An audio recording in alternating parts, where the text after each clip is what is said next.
উলামায়ে কেরামের দোয়া নিয়ে চলবা, পিছনের গুনাহ থেকে তওবা করো, মনেরে বুঝাও। তোমার মতো কত যুবক চাকরি করে লেখাপড়া করিয়াও যদি নামাজ পড়ে তুমি আমি পারবো না কেন? আল্লাহরে ডাকো অন্তর দিয়া, হে মালিক তোমাকে চিনি না, তোমার মোলাকাতের তামান্নাও দিলে নাই।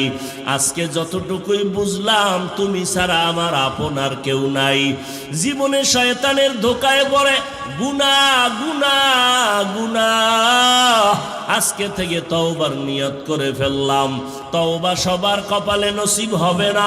আমি শুরুতেই বলেছিলাম আবু জাহাল নবীজির বয়ান শুনিয়াও কালেমা পড়ে নাই, আর ওমরের মতো বান্দা নবীকে জবাই করতে গিয়া কালেমা পড়ে ফেললো।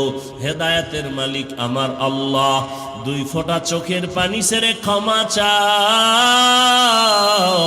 আমার আল্লাহর কাছে চোখের পানির বড় মূল্য। আল্লাহ এজন্যই বলেন ফালিয়াজহাকু কালিলাও ওয়ালিয়াবকু কাসীরা। কম হাসো, বেশি বেশি কান্না করো।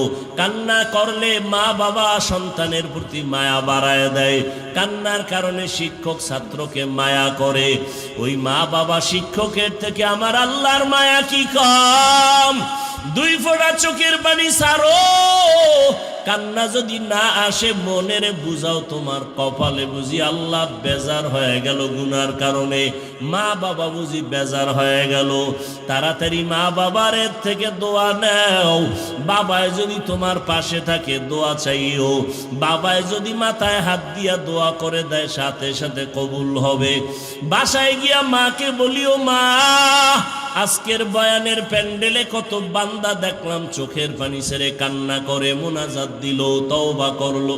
আমার কপাল কেন এত খারাপ? আমার চোখে কেন পানি নাই? ওরে আমার মাওলার কোরআন, আরে আমার মাওলার আযাবের ভয়। পাথর থেকে পানি প্রবাহিত হয়। ও মানুষ এত নিষ্ঠুর কেন হইছো? তোমার চোখে কেন পানি আসবে না রে বাবা? আল্লাহ বলেন সুম্মা কাসাত কুলুবুকুম মিন বাদি যালিকা ফাহিয়া কাল হিজারা আও আশাদ্দু কসওয়া ওয়া ইন্না মিনাল হিজারাতি লামা ইয়াতাফাজ্জারু মিনহুল আনহার ওয়া ইন্না মিনহা লামা ইয়াহবিতু লামা ইয়াশাক্কাকু ফায়াখরুজু মিনহুল মা ওয়া ইন্না মিনহা লামা ইয়াহবিতু মিন খাশিয়াতিল্লাহ ওয়া মাল্লাহু বিগাফিলিন আম্মা তা'মালুন।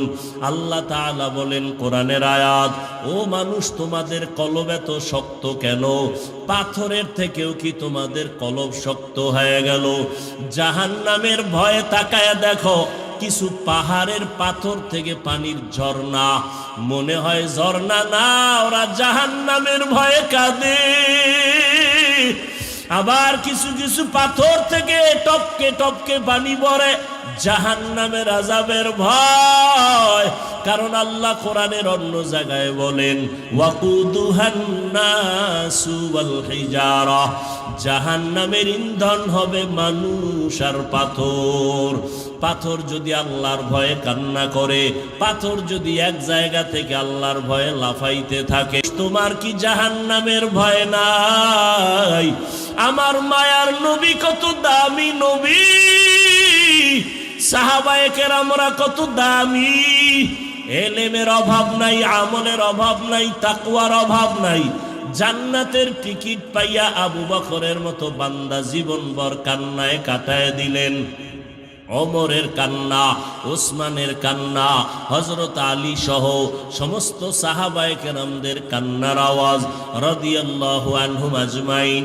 এমনকি আপনার আমার নবী আম্মা জান আয়েশা বলেন, আমার হুজরায় বয়া দেখি নবী একদিন গুনগুন করে কান্না করেন। আমি জিজ্ঞাসা করলাম, নবী আপনি কেন কাঁদেন? আমি আয়েশা কোনো বেয়াদবি করেছি? বলে না। কাঁদেন কেন? মায়ার নবী কান্না করে বলে, আয়েশা হাসরের ময়দানের ভয়ঙ্কর হালাত আমার মনে পড়ে গেছে, এই জন্য কান্না করি। আমার উম্মতের কি উপায় হবে? দুনিয়াতে সূর্যের গরম সহ্য করতে পারো না রে বাবা, কিয়ামতের ময়দানে সূর্য মাথার উপরে চলে আসবে, সূর্যের গরমে মাথার মগজগুলো টাস টাস করিয়া ফাটিয়া যাবে। ওই জাহান্নামের গরম আওয়াজ আমার মাওলাও রাগান্বিত আওয়াজ দিবেন, লিমানিল মুলকুল ইয়াউম লিল্লাহিল ওয়াহিদিল কাহ্হার। মায়ার নবী বলেন এমন ভয়ঙ্কর অবস্থা হবে, সবাই উলঙ্গ দাঁড়াবে হাসরের মাঠে, নারী পুরুষেরা। এমন অবস্থা হবে ভয়, নবীদের কোনো গুনাহ নাই, তারাও কান্না শুরু করবেন, উম্মতের কথা ভুলিয়া নিজেকে বাঁচানোর ফিকিরে কাঁদবেন। উম্মতেরা এক এক নবীর কাছে গিয়া ফিরিয়া যাবেন। সর্বশেষ এই উম্মতগুলো আমাকে তালাশ করবে, করতে করতে গিয়া আমাকে খুঁজিয়া পাবে। কোথায় পাবে? আম্মা জান বলেন, নবী বলেন আয়েশা, আল্লাহর কুদরতের সামনে মাকামে মাহমুদে সেজদায় পড়ে কান্না করব। তবে অন্য নবীরা নিজেদের জন্য কানছেন, আমি একবারও নিজের জন্য কানব না। আমি কান্না করে বলবো, হে মালিক, আমার উম্মতের বাঁচাও, আমার উম্মতের বাঁচাও। আমার একটা উম্মত যেন জাহান্নামের ভেতরে না যায়। ও নবীর আশিক, আজকে আমি যদি টুপি পরতে পারি, দাড়ি রাখতে পারি, কত দুশ্মন চারদিকে, তারপরও টুপি ফালাই না, দাড়ি ফালাই না। ওরে রিজিকের মালিক আল্লাহ, করোনায় কত চাকরিজীবীর চাকরি নাই, ব্যবসায়ীর ব্যবসা নাই।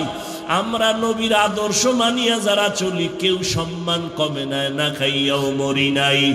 ও আল্লাহর বান্দারা, ওই নবীর আদর্শ কেন জবাই করো? আমার নবীর জন্য কি তোমার অন্তরে মায়া হবে না? হাসরের ময়দানে নবীর সামনে দাড়ি ছাড়া কেমনে দাঁড়াবি? আমার মায়ার নবীর সামনে সুন্নতের আমল ছাড়া কেমনে দাঁড়াইবা? এখনো সময় আছে, তওবা করে নাও। মনে মনে আমার মালিকের গোপনে ডাকো, হে মালিক, এই ময়দানে আমার মতো গুনাহগার কেউ নাই। গুনার কারণে আমার হাত না পাক, আমার চোখ না পাক, আমার জিহ্বা না পাক, অন্তর না পাক, দিলটা পাথর, চোখে পানি নাই। ও আল্লাহর বান্দারা, যদি কান্না না আসে, ডানে বামে তাকাইয়া দেখো কার চোখে পানি। কান্নাওয়ালার থেকে দোয়া চাও, কান্নাওয়ালার দোয়া খালি ফেরত যাবে না। মা বাবার দোয়া নাও, মুরব্বীদের দোয়া নাও, মনে মনে তওবা করো আর আল্লাহরে বলো, আল্লাহ, জীবনে শয়তানের ধোকায় পড়ে কত নামাজ ছাড়লাম, বেপরদায় চললাম, আজকে থেকে আর তওবা করিলাম। মরিয়া গেলে যাব, নামাজ ছাড়বো না, দাড়ি কাটবো না, বেপরদায় চলবো না, মা বাবাকে কষ্ট দিব না। আমি আপনাদের দোয়া নিতে আসছি বহু দূর থেকে, কষ্ট করে, সীমাহীন কষ্ট। মাওলার দয়া না থাকলে আমরা বহু আগে কবরের বাসিন্দা হয়ে যাইতাম। অন্তত কবরে না গেলেও হসপিটালের বেডে পইরা থাকতাম। কারণ কুত্তাও এরম দৌড়ায় না, আমরা যেই পরিমাণ উম্মতের পেছনে দৌড়াই। দিন নাই, রাত নাই, ঘুম নাই, খানা নাই, পাগলের মতো সারা দেশ ঘুরতেছি। আর এই ঘুরিয়া ঘুরিয়া আপনাদের পাও ধরে ধরে কথা বলি, মনে হয় আপনার টাকার কেনা গোলাম। আর বয়ান করে এইভাবে বলি না যে আমি একটা নতুন দল করছি, আমার দলে আইও। আমি এক পীর সাহেবের মুরিদ হইছি, ওই পীরের কাছে না গেলে সব জাহান্নামে যাবা, এমন কিছু বলি না।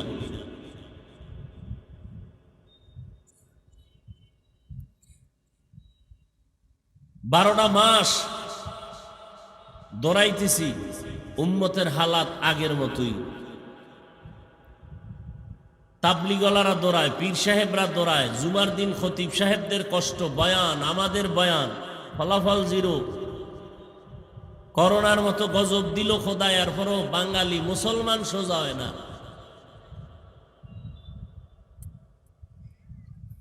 অথচ 12 মাস না 6 মাস যদি দৈনিক 1 ঘন্টা বয়ান করতাম হিন্দুদের মন্দিরে গিয়া, খ্রিস্টানদের গির্জায় গিয়া, আমার অন্তর 1000 বার সাক্ষী দেয় ওরা রসুলের পাগল হয়ে যেত। মুসলমানের বুঝাইতে পারলাম না, মোনাজাত দিয়া বাইরে না যাওয়ার আগেই উল্টা পাল্টা শুরু। প্যান্ডেল থেকে বের হইয়া টুপি পকেটে, বিড়ি মুখে, মোনাজাত দিয়া বের হইছে, বিড়ি চাইছিল মোনাজাতে আল্লাহর কাছে। কত বড় কপাল পরা নিকৃষ্ট মানুষ।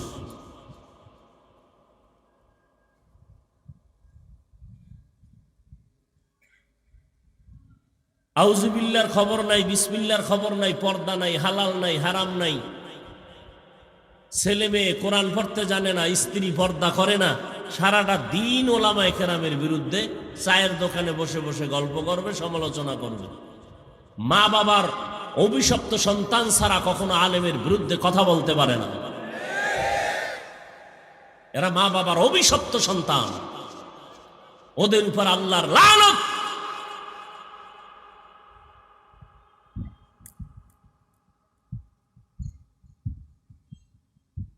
ইমামের পিছনে নামাজ পড়ে বাইরে গিয়ে আবার বিরোধিতা করে। তোমার এত পাওয়ার কেন? কয় 5 টাকা বেতন দেয় ইমাম রে, পাওয়ার আছে না? মাসে 5 টাকা দেয়, কেউ 10 টাকা দেয়, 50 টাকা দেয়। হেদায়াত বড় কঠিন জিনিস। কপাল যদি পুড়ে যায়, আমি কেন? রসুলের বয়ানেও কালেমা পড়ে না এমন বেঈমানের নাম জানা থাকলে একটা নাম বলেন তো কেউ। এর নাম কপাল। আর কপাল যদি খুলে যায়, রসুলকে জবাই করতে এসেও কালেমা পড়ে কে? এর নাম কপাল।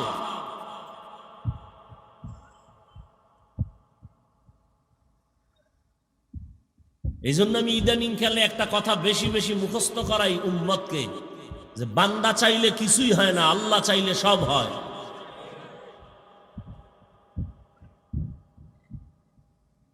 নমরুদ নামের বান্দা চাইল ইব্রাহিমকে পৃথিবীতে আসতে দিবে না, আল্লাহ চাইলেন তোর নাকের ডগায় পাঠাবো।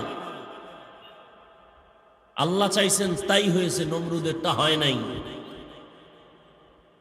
ফেরাউন নামের বেঈমান চাইল মূসা নামের বান্দা পৃথিবীতে আসতে দিব না, আল্লাহ চাইলেন তোর ঘরে পাঠাইয়া, তোর টাকা দিয়া খাওয়াইয়া, বড় বানাইয়া, তোর গালে চর লাগাইয়া তোরে সাইজ করাম। বান্দা চাইলে কিছুই হয় না, কে চাইলে হয়? ব্রিটিশ বেঈমানের বাচ্চাগুলো ভারতের জমিনে মাস্তানি করতে গিয়া বলল, ভারত জমিনে কোরআনের আলো থাকবে না। হাজার হাজার মাদ্রাসা তালা দিয়ে দিল। সরকারের টাকা আসতো মাদ্রাসায়, বন্ধ করে দিল। হাজার হাজার হাজার হাজার হাজার আলেমকে জবাই করে ফাঁসি দিয়া রাস্তার গাছের সাথে লাশ ঝুলায় দিল। আল্লাহ কি চাইলেন? যাই ব্রিটিশ বেঈমানের বাচ্চারা, ভারতে কোরআনের আলো থাকবে না মানি আমি আল্লাহ চাই পৃথিবীতে যত কোরআনের আলো জ্বলবে এর পাওয়ার হাউস হবে ভারতে। হয় নাই? নাম কি? বলতে কি একটু কষ্ট লাগে না? বর্তমান দুনিয়াতে ইসলামের লাইনে যত খেদমত চলে, সিয়াসতের লাইনে, খেলাফতের লাইনে, তরিকাতের লাইনে, দাওয়াতের লাইনে, প্রত্যেকটা লাইনে দেওবন্দীদের অগ্রণী ভূমিকা আর অবদান। অস্বীকারী তাজা নিকৃষ্ট মুনাফিক। রাজনীতির ময়দানে বাতিলের মোকাবেলায় দেওবন্দীদের অবদান অস্বীকার করতে পারবে কোনো মায়ের সন্তান? কথা বলেন না কেন? সত্য কথা স্বীকার করবেন, মানেন আর না মানেন। বিড়ালের মতো নয়, বাঘের মতো। দাওয়াত ও তাবলীগের লাইনে খেদমত কম চলে না বেশি? সত্য কথা বলেন। দেওবন্দীদের অবদান না? তরিকাতের লাইনে, পীর মুরিদির লাইনে হকপন্থী ভাবে খেদমত কম চলে না বেশি? দেওবন্দীদের অবদান না? লেখালেখির মাধ্যমে যত খেদমত চলে, অর্থাৎ যত সেক্টরে খেদমত, প্রত্যেকটা লাইনে দেওবন্দীদের অবদান। যে অস্বীকার করবে সে পৃথিবীর নিকৃষ্ট মুনাফিক।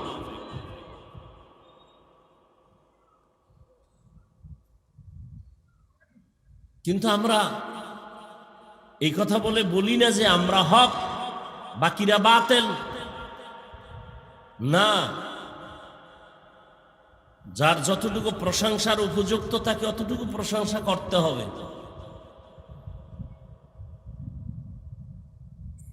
সব লাইনে আমাদের একতাবদ্ধতা নাই। এ কারণে আমরা হাজারো লাখো কোটি মুসলমান সংখ্যায় অনেক বেশি, এরপর আমরা দুর্বল, লাঞ্ছিত, অপমানিত, বেঈমানের হাতে, নাস্তিকের হাতে। এর একমাত্র কারণ আমাদের ভেতরে মানামানি নাই, একতাবদ্ধতা নাই, মোহাব্বত নেই।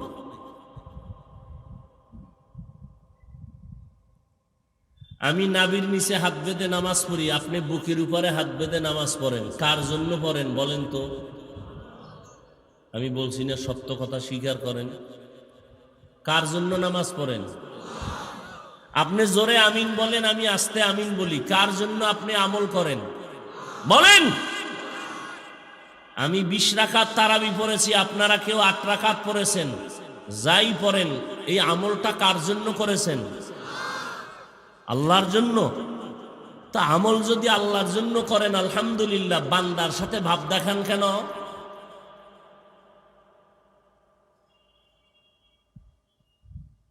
বুকটাকে টান টান করে চলেন কেন? সালাম দেন না, দিলেও নেন না। বিষয় কি? কয় 20 রাকাত। ইবাদত করেন আল্লাহর, ভাব কেন বান্দার সাথে? ভাব দেখাইলে আল্লাহর সাথে দেখাইবেন, বান্দার সাথে ভাব দেখান কেন? কই, আমি তো 5 কল্লি টুপি মাথায় দিলাম, অন্য টুপির বিরুদ্ধে তো বলি নাই। আপনি কেন বলেন? আমি কওমি মাদ্রাসার সন্তান, কই আমি তো আলিয়ার বিরুদ্ধে বলি নাই, স্কুল কলেজের বিরুদ্ধে বলি নাই। আপনি কওমির বিরুদ্ধে বলেন কেন? আমি দাওয়াত ও তাবলীগের লাইনের সন্তান, যারা তাবলীগের লাইনে নাই, কই তাদের তো গালি দেই নাই। আপনি কেন দিবেন? এই অবস্থা থেকে অন্তরকে প্রসারিত করেন, তাহলে ইসলামের লাভ হবে, আপনার ব্যক্তির লাভ না হলেও।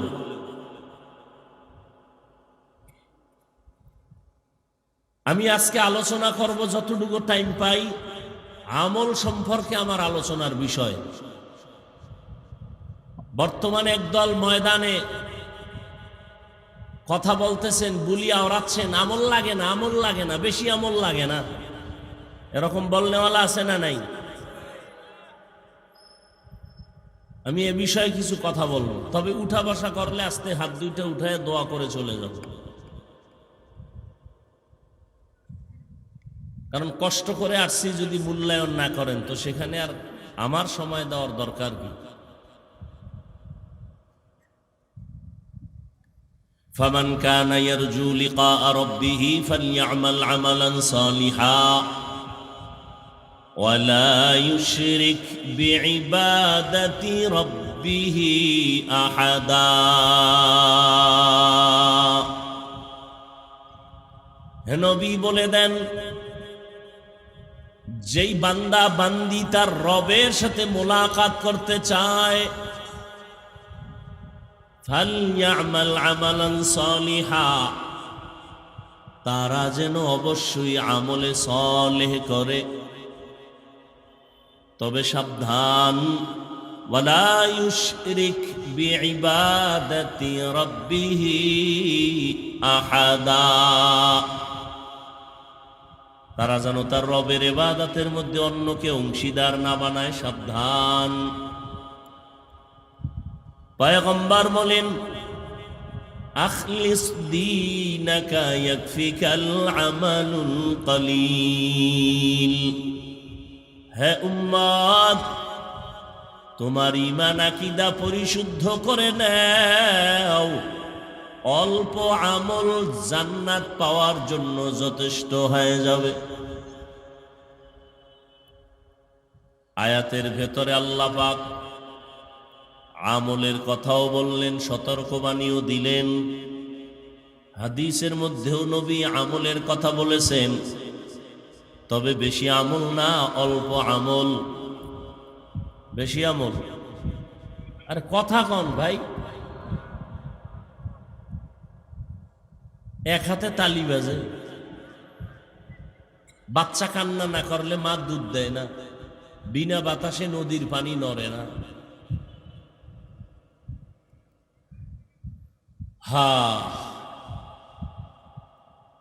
অল্প আমল না জাতের জন্য যথেষ্ট হয়ে যাবে, বেশি আমল লাগবে না, অল্প আমল।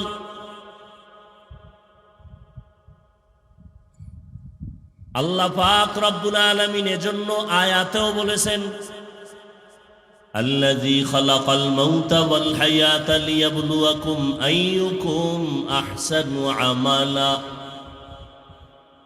الذي خلق الموت والحياة ليبلوكم أيكم أحسن عملا وهو العزيز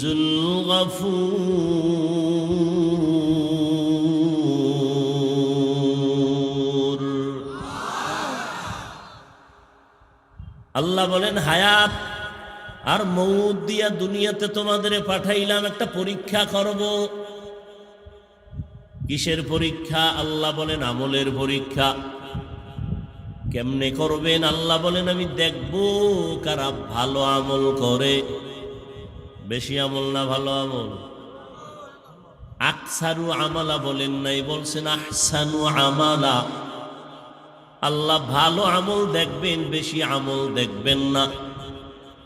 এজন্যই তো উলামায়ে আহলে হকরা বলেন, বেশি বেশি নামাজ পড়ার নাম তাকওয়া না, বেশি বেশি রোজা রাখার নাম তাকওয়া না, বেশি বেশি জিকির করার নাম তাকওয়া না, বেশি বেশি তেলাওয়াতের নাম তাকওয়া না।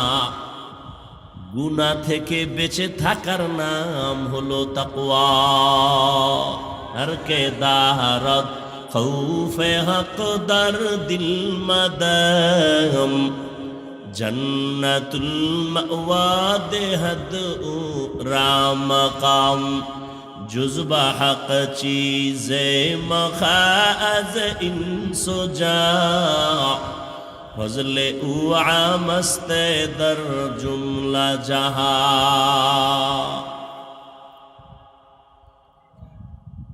গুনাহ থেকে বেঁচে থাকার নাম তাকওয়া। আল ইহতিরাজ আনিল মাসিয়াহ, গুনাহের থেকে বেঁচে থাকো। এটাকে সহজ ভাষায় এভাবে বলি, গুনাহ নেক আমল করতে পারো বা না পারো, গুনাহ করা যাবে না, এর নাম তাকওয়া। নেক আমল করতে পারো বা না পারো, গুনাহ করা যাবে না। কারো প্রশংসা করতে পারো বা না পারো, বদনাম করা যাবে না। কারো উপকার করতে পারো কি না পারো, কারো ক্ষতি করা যাবে না, এর নাম তাকওয়া। قال النبي صلى الله عليه وآله وسلم اتق المحارم تكن أعبد الناس। পয়গম্বর বলেন, আল্লাহর নিষিদ্ধ জিনিস থেকে নিজেকে বাঁচাও, তো আল্লাহর কাছে তোমার মর্যাদা বেড়ে যাবে, মানুষের মাঝে তোমার সম্মান বেড়ে যাবে। আল্লাহ কোরআনে বলেন, ওয়া আম্মা মান খাফা মাকাম রাব্বিহি ওয়া নাহান নাফসা আনিল হাওয়া ফাইন্নাল জান্নাতা হিয়াল মাওয়া। আল্লাহর আদালতে দাঁড়াইয়া হিসাব দেওয়ার ভয়,